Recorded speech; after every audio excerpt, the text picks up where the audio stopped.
بسم اللہ الرحمن الرحیم نحمدہ و نصلی علی رسولہ الکریم اما بعد 15 روزہ اسلامی عقائد کورس کے دوسرے حصے کا عنوان نمبر 9 ہے حیات انبیاء علیہم السلام۔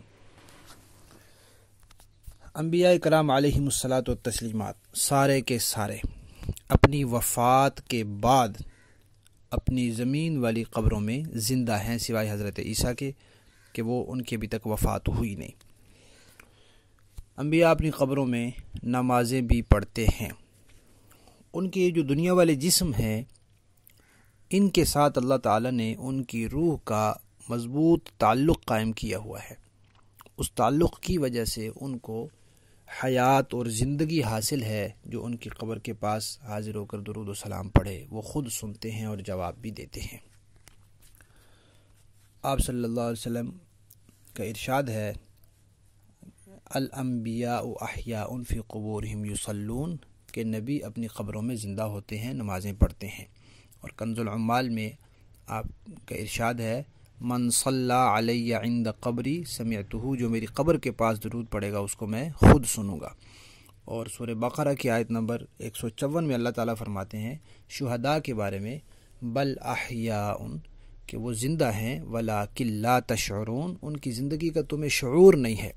تو شہداء جب زندہ ہیں تو امتی کو جو فضیلت حاصل ہوتی ہے انبیاء کو وہ فضیلتیں ان سے بڑھ کر حاصل ہوتی ہیں۔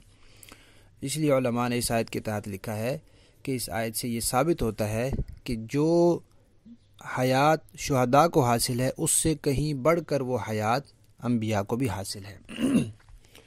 اور اسی طرح سورہ آل عمران کی آیت نمبر 169 میں ہے بل احیاء عند ربہم یرزقون، کہ شہداء کو اللہ کے ہاں رزق بھی دیا جاتا ہے۔ تو اسی طرح انبیاء کو بھی اللہ تعالیٰ کے ہاں رزق دیا جاتا ہے۔ یعنی جب انسان فوت ہو جاتا ہے تو اس کی روح جسم سے نکل جاتی ہے، پھر اس کے جسم کو قبر میں اتار دیا جاتا ہے، تو پھر اللہ تبارک و تعالیٰ روح اور جسم کا ایک تعلق اپنی قدرت سے قائم فرما دیتے ہیں۔ اور پھر جو نیک لوگ ہوتے ہیں ان کے لیے قبر میں کیونکہ راحت ہوتی ہے، ان کی قبر جنت کا باغ ہوتی ہے، تو روح اور جسم دونوں پھر اس راحت میں شریک ہوتے ہیں۔ تو عام مردوں کا جو روح اور جسم کا تعلق ہوتا ہے وہ کمزور ہوتا ہے، شہداء کا اس سے زیادہ مضبوط ہوتا ہے، انبیاء کا اس سے بھی زیادہ مضبوط ہوتا ہے۔ 10واں عنوان ہے زیارت روزہ اطہر۔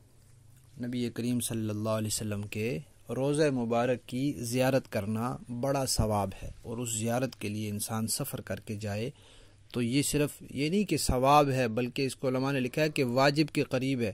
آپ صلی اللہ علیہ وسلم کے ساتھ محبت، تعلق، اور آپ کا حق ہے کہ انسان آپ کی خدمت میں حاضری دے۔ تو حج کے سارے افعال تو مکہ مکرمہ میں ہوتے ہیں، لیکن وہاں سے مدینہ شریف کا سفر کر کے جانا اور روزہ اطہر کی زیارت کرنا یہ تقریباً واجب ہے۔ معجم کبیر میں روایت ہے آپ صلی اللہ علیہ وسلم نے فرمایا کہ جو میرے پاس آیا اور اس کے آنے کا مقصد جو تھا وہ صرف میری زیارت کرنا تھا یا میرے بعد روزے کی زیارت مراد ہے، تو پھر میں قیامت کے دن اس کی سفارش کروں گا۔ اور ایک روایت میں آپ نے فرمایا کہ جس نے حج کیا اور میرے ہاں نہیں آیا اس نے جفا کی، یعنی اس نے وفا نہیں کی۔ آپ صلی اللہ علیہ وسلم کو اللہ تعالیٰ نے مخلوقات میں سب سے زیادہ مرتبہ دیا ہے۔ اب عرش بھی اللہ کی مخلوق ہے، بیت اللہ بھی اللہ کی مخلوق ہے، اور آپ صلی اللہ علیہ وسلم کی ذات بھی اللہ تعالیٰ کی مخلوق ہے۔ بیت اللہ پر اللہ تعالیٰ کی تجلی ہے، اس لیے بیت اللہ کو فضیلت ہے۔ عرش پر بھی اللہ تعالیٰ کی تجلیات ہیں، اس وجہ سے اس کو اللہ تعالیٰ اس کو بھی فضیلت حاصل ہے۔ لیکن اللہ تعالیٰ کی جو تجلیات اور جو انوارات حضور نبی کریم صلی اللہ علیہ وسلم کے جسد اطہر پر ہیں وہ نہ عرش کو حاصل ہیں اور نہ بیت اللہ کو حاصل ہیں۔ اس لیے ہمارا عقیدہ ہے کہ زمین کا وہ حصہ، مٹی کے وہ ذرات جو حضور نبی کریم صلی اللہ علیہ وسلم کے جسد اطہر کے ساتھ ملے ہوئے ہیں ان کا مرتبہ عرش اور کرسی سے بھی زیادہ ہے، بیت اللہ سے بھی زیادہ ہے، اس لیے کہ یہاں اللہ تعالیٰ کے انوارات اور تجلیات اور رحمتیں اور برکات زیادہ ہیں۔ اور اس پر علماء اہل سنت والجماعت کا اجماع ہے۔ 11واں عنوان معجزات اور کرامات کا ہے، یہ بعد میں بیان ہوگا۔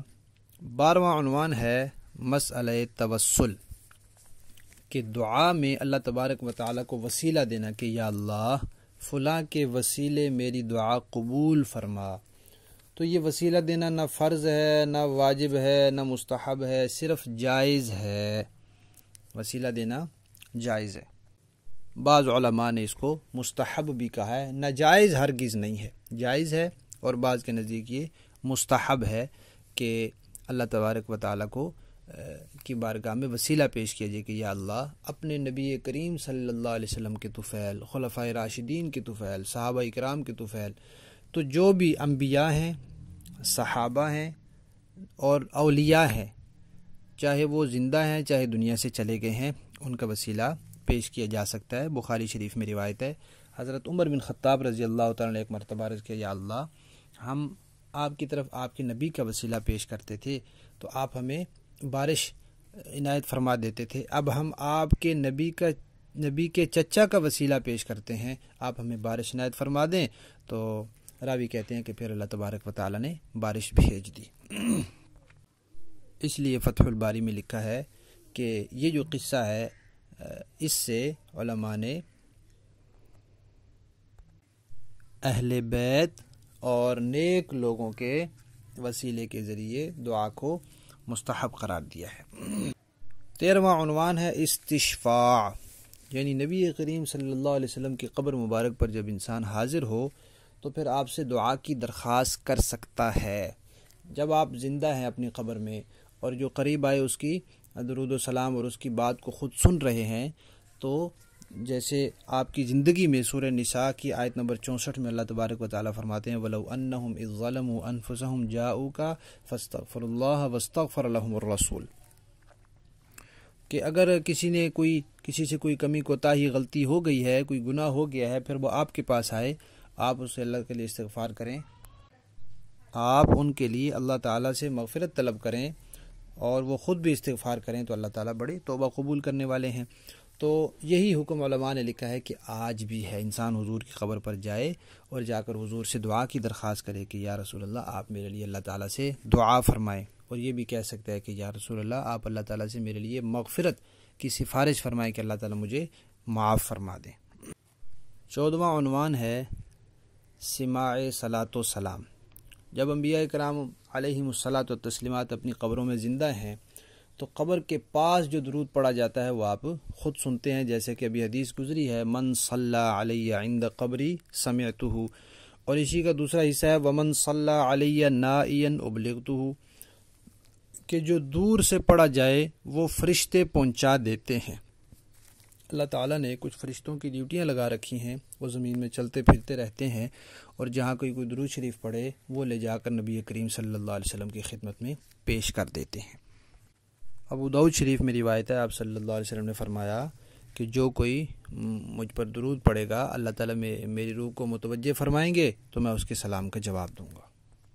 درود شریف پڑھنا بہت بڑی اور افضل عبادت ہے، لیکن اسی طریقے سے پڑھا جا سکتا ہے جو شریعت نے بتایا ہے، اپنی طرف سے کوئی طریقہ طے کر کے، یا شریعت نے انفرادی طور پر پڑھنے کا کہا ہے تو اجتماعی طور پر پڑھ کر، یا اپنی طرف سے اس کی کوئی خاص جگہ اور وقت مقرر کر کے اس کو پڑھنا، یہ شریعت میں پسندیدہ نہیں ہے، بلکہ یہ اپنی طرف سے شریعت میں اضافہ ہے جس کو بدعت کہتے ہیں۔